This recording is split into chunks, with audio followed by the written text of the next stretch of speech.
ladies and gentlemen, and welcome back to the Zombie Train. This is episode number 287, and I'm your host, Ellis, otherwise known as Train Man. This week, we're, of course, looking at some time-lapse footage of Under Construction. If you want to see it in real time with commentary, go ahead and check that video out. I have a question this week from a guy by the name of David Mitchell, and he asks, did you have Alco train? And so I got into this a little bit last time. It's kind of nice that these two questions were back to back.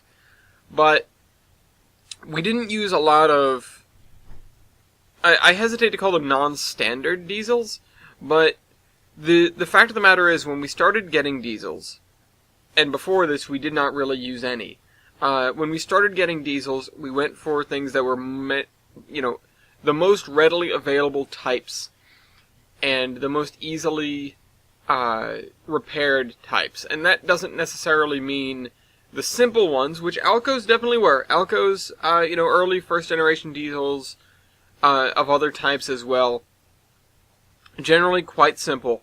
But we went for more of parts availability. That was the question. That was always the issue. Because so while we could have manufactured new parts for Alcos, or early diesels, or that sort of thing, we realized that it was in our best interests to run more modern stuff if we could keep it running.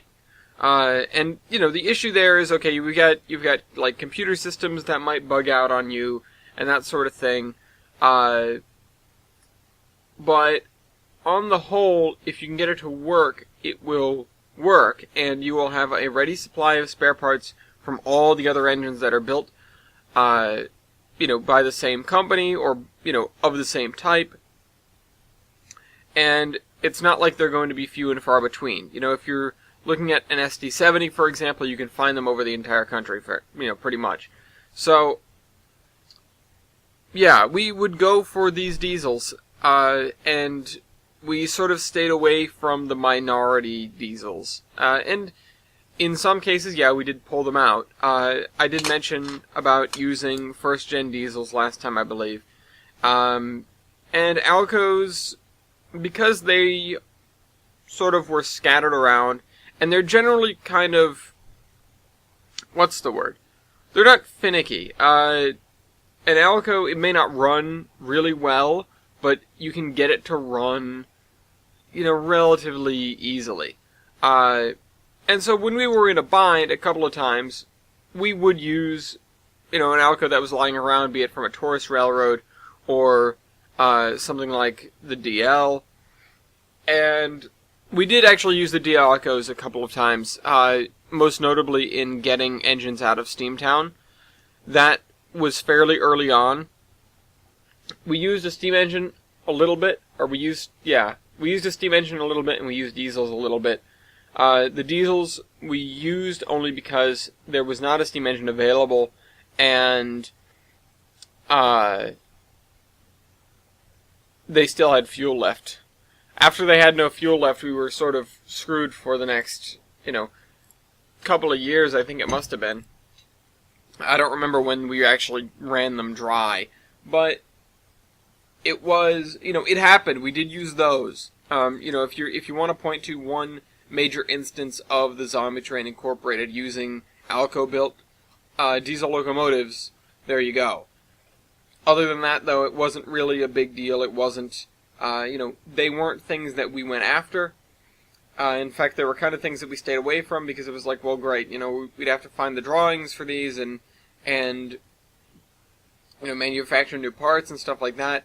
They are not, they're not the rarest breed of locomotives, but they are not the most common. And that's why most of them stayed sidelined through, basically the entire war.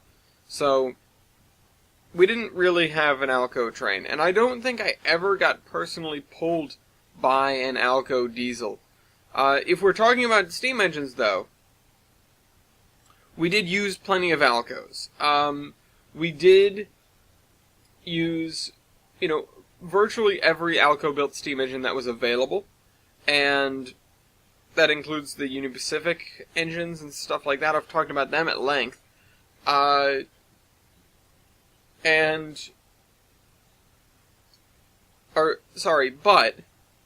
when we went to build new engines, we ended up going with, as previously mentioned, we ended up going with a Pennsylvania, a Juniata or Baldwin design, effectively,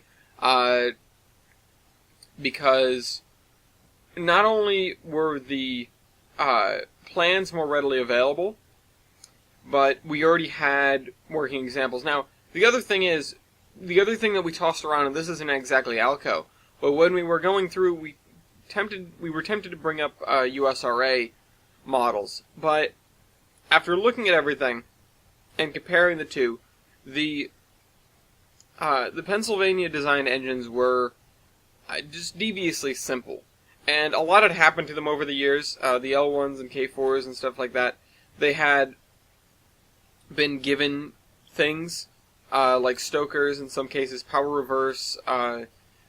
The surviving one, I can't remember what it had when we got our hands on it, but these are engines that they were effectively a blank slate, whereas a USRA engine is, you're supposed to throw it into service and go. And both of those had their advantages, but eventually we went through the Pennsy design because of their design philosophy of, if it breaks, you replace it. And that is, they are user-friendly locomotives, in a way. They are very, I won't say modular, but they are adaptable. They are, they're easily repairable. Whereas the USRA engines, don't get me wrong, but they seemed like they were a little bit hasty. They were a little bit hastily designed, and some of them had, some fairly major issues with just being able to run. Now, don't let me downplay the usefulness of USRA engines. We had plenty of them, and over time, most of the kinks in those designs had been worked out. But they were, the War Department engine. They were, okay, we're gonna put out all these engines at once. There wasn't a lot of pre-planning necessarily that went too hard, that went into it. I'll say that much. It's USRA engines. They are the mainstays, or they were the mainstays of several railroads, but they are prone to malfunction in a lot of ways. But that's, I'm totally off track here. Don't get me wrong. The L1s also plenty of, definitely prone to malfunction. Just as much as any steam engine, really. But the thing with those is that, like I said, they're designed so that when something breaks, you take that part out and you replace it with another one. The USRA engines were not as good with that. Pennsylvania engines, they even designed them to have interchangeable boilers, and there were a couple of times where, if an engine got shot up, for example, which did happen on a couple of occasions, because the L1s were sort of, when we got them, or when we built them, they were the frontline engines for the war. They were the expendables. They didn't have any historical value tied to them, anything like that, and that didn't really weigh heavily on our minds. Anyway, we had a war to fight. But the fact of the matter is, when we were sending out engines to do a potentially dangerous job, we would send out an L1. Mainly because we could make more of them, because they were new, and therefore they were not, they wouldn't be encumbered by the failings of something being worn out, a bearing or something like that. We knew that, okay, this engine is fresh off the line, it's going to serve well, and if something happens to it, then we'll replace it with another one, or, as previously mentioned, we'll replace, the boiler or whatever. Yeah, if there were a couple of instances where an engine took a couple of bullets, compromised the boiler, and, they limped it back with a patch or something like that. There was at least one instance of patching a boiler on the spot and driving the engine back, which it's amazing because you'd think that a puncture would just immediately cause the whole thing to pop like a balloon, just a boiler explosion like that, but some of them survived. Some of them managed to withstand that, and it may have been just due to the fact that they were brand new, or in these cases the engines might have been low on pressure or something like that. But either way, there were instances of engines being shot that did not immediately end in a boiler detonation. And again, at least one case of a hasty patch and the engine being, the engine coming back under its own power, and us going, wow, that's a disaster. Or, this is a disaster waiting to happen. This boiler's compromised. So we would, take all the fittings off, take the boiler off, scrap it, bring a new boiler in, drop it on the frame, put all the fittings back on, and send the engine out again. And it was good as new. And that was something that you could get away with. That was something that these engines were basically designed for. And that's why we chose that in the end, as opposed to, again, even a USRA design, which those were the real contenders. Those are the biggest contenders. We were just worried about, what were the implications of using a USRA design, that sort of thing. And as opposed to some other designs, making a copy of, the CN Mikados, for example, we deemed that too complicated. Or, what was another one? There was another Mikado that we were looking at. I think 4501. 4501 is pretty close to the USRA design, if I recall correctly. I'm not... off the top of my head, don't quote me on that, I don't remember. But, yeah, we were looking at that, and those were the real, the major Mikado classes that we had considered, that we'd thought about. There has to be another one. I don't know why it's slipping my mind.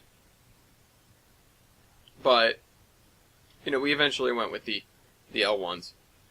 Again, everything's very plain to see on those engines because they are such an old design, and they served and served and served and served. They have the longevity in them. So, yeah. As for other Alco designs, there weren't any other locomotives that we really built en masse, replacements of. Although, we did throw around the idea of building more FEFs or other Northerns, Niagaras perhaps, because, again, a proven design that could do very well. We just didn't need Northerns. They were too powerful almost for what we needed. And so having a Mikado that could run at moderate speeds on, fair or poor track, that isn't particularly heavy rail in a lot of cases, and that could be easily repaired even in the field, that is something that we wanted. That is something that we needed. And that's why we went with the L1 design. Now, I feel like I'm, don't get me wrong. I feel like I am ragging on the USRA way too much. The designs, the USRA locomotive designs were solid. There wasn't too much to complain about really. But comparatively, side by side, maintenance-wise, these, older, simpler designs and proven design, though they are both proven, if you're really going to phrase it like that, the L1 did better in that category. It may not have been a better all-around engine. We didn't think to, we didn't put a lot of weight to, well, how much can this hold, how much can this hold? But, that was that. They did all right. We also did consider building some I1s for heavy lifting duties, but we found that unnecessary. Anyway, I hope you guys enjoyed this video, and I'll see you next week. Trainman out.